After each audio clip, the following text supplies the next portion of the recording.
ay Abril. Take note pa, take note, Abril pala. Sugod na ta og luyong sa ato ang sili nga itatanumay. Mao ni amo ang luyungan nga gipanganlan diri namo og landahan. Simple ra kayo pero daghan gyapon siya og kagamaitan. Para wala po'y gasto. Kung mopalit kag frame, gasto po kayo. Mao ning nagbuhat lang yan ning landahan nga para luyungan sa ato ang sili. O guys, dara to ang sili. O. Ang variety ani niya kay Sultan nakapangalan diri yo. Sultan. Tulo ni siya ka pack o sasi, tulo ka sasi.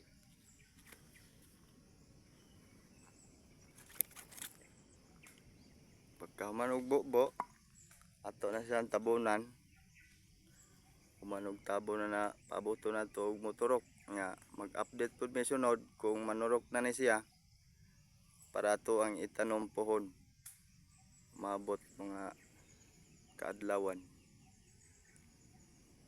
Wala pa mo manog tabon, ato na yung tabunan. Atong tagsa-tagsaon mga guys og tabon kanang nakita para din ikaunon sa mga demonyong mga hayop. O.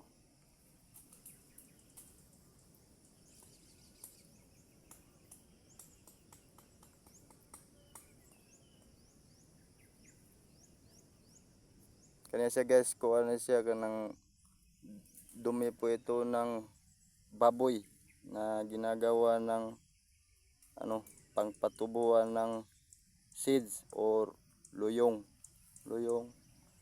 sa sili para malambot siya tignan.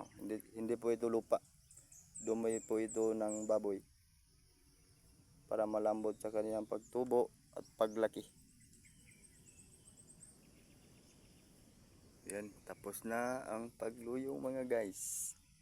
Humana na jud siya. Inani na siya ang resulta. Wala na siya makita nga luyong.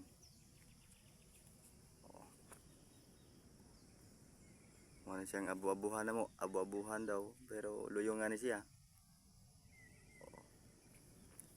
Ilaw. Landaw na daw. Oops. Baga kayo nga islab. Islab na siya. Inani ang luyungan na mo. Dire. Sabi na kung farmers ta. Kambalo jud ta nga luyong. Ani siya gamit po ni siya sa kuan. Kanang depensa sa init ug ulan, tabunan gyapon na siya ron. Kung mag-ulan, dili kay siya dagkog tulo diha. Para dili mga hawas sa giluyungan ang mga luyong. Dili mga kuan. Dili manglayat, manglukso ba. Oh, muulan ron. Yan guys. Humana ang pagtabon, pangdepensa na siya sa ulan ug init.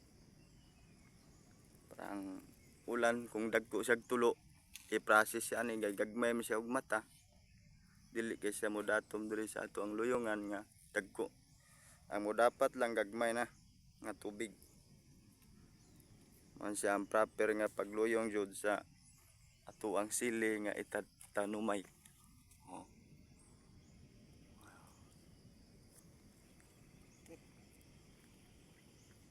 Tapos na ang paglagay ng buto. Oh, cute, cute kailan taon, oh. Yun sa Cute kayo. bahay.